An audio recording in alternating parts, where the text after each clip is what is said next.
بسم اللہ الرحمن الرحیم۔ صرف 5 منٹ کا مدرسہ قرآن و حدیث کی روشنی میں 7 ربیع الاول۔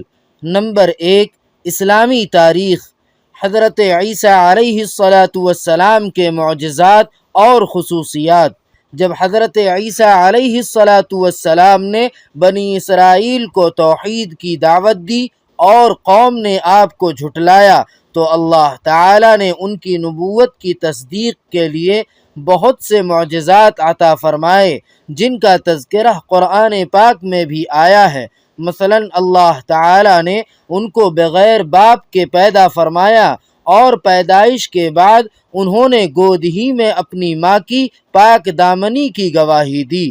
اللہ کے حکم سے وہ مردوں کو زندہ اور پیدائشی اندھوں کو دیکھنے والا کر دیتے، مٹی سے پرندے بنا کر پھونک مار کر اڑا دیتے، کوڑھ کے مریضوں پر ہاتھ پھیر کر اچھا کر دیتے، لوگوں کے گھروں میں رکھی ہوئی چیزوں کے بارے میں خبر بتا دیا کرتے تھے، اور حواریوں کی فرمائش پر آپ کی دعا سے آسمان سے کھانے کا دسترخوان نازل ہوا۔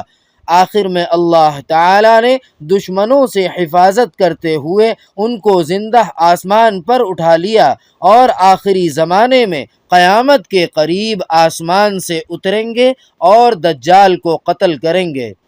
نمبر 2، اللہ تعالیٰ کی قدرت۔ طوطا۔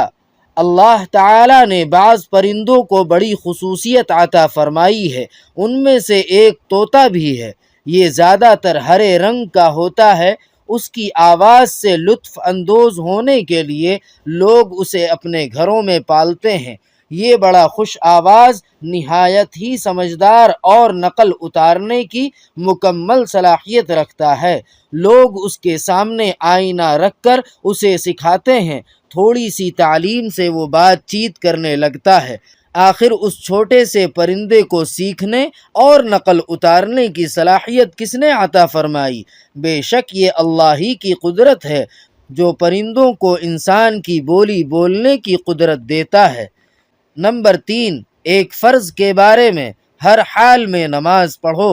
رسول اللہ صلی اللہ علیہ وسلم نے فرمایا، نماز کھڑے ہو کر ادا کرو، اگر طاقت نہ ہو تو بیٹھ کر ادا کرو، اور اگر اس پر بھی قدرت نہ ہو تو پہلو کے بل لیٹ کر ادا کرو۔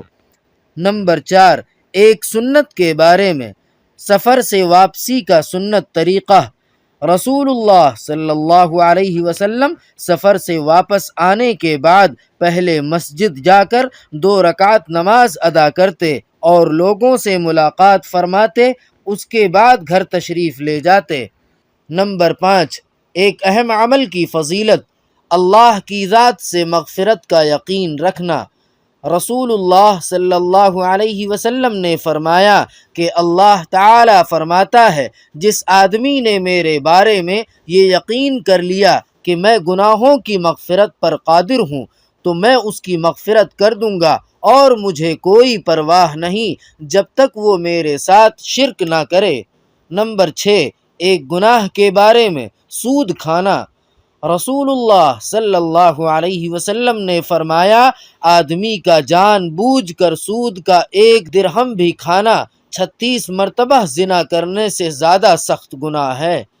نمبر 7، دنیا کے بارے میں۔ دنیا کی قدر اللہ کے نزدیک۔ رسول اللہ صلی اللہ علیہ وسلم نے فرمایا، اگر دنیا کی قیمت اللہ تعالیٰ کے نزدیک مکھی کے پر کے برابر بھی ہوتی تو اللہ تعالیٰ کسی کافر کو 1 گھونٹ پانی نہ پلاتا۔ نمبر 8، آخرت کے بارے میں۔ اہل جنت سے اللہ کی دوستی۔ قرآن پاک میں اللہ تعالیٰ فرماتا ہے، مؤمنین سے کہا جائے گا، ہم دنیا کی زندگی میں بھی تمہارے رفیق تھے اور آخرت میں بھی تمہارے رفیق رہیں گے، اور جنت میں تمہارے لیے ہر وہ چیز موجود ہوگی جو تمہارا دل چاہے گا، اور وہاں جو تم مانگو گے وہ تم کو ملے گا۔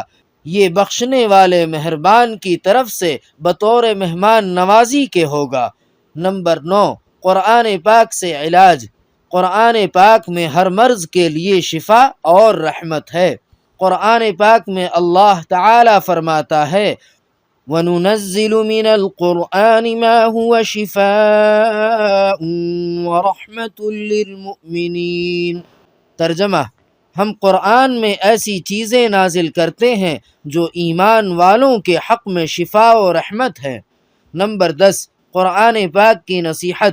قرآن پاک میں اللہ تعالی فرماتا ہے: اے لوگو، اس رب کی عبادت کرتے رہو جس نے تمہیں اور تم سے پہلے لوگوں کو پیدا کیا تاکہ تم پرہیزگار بن جاؤ۔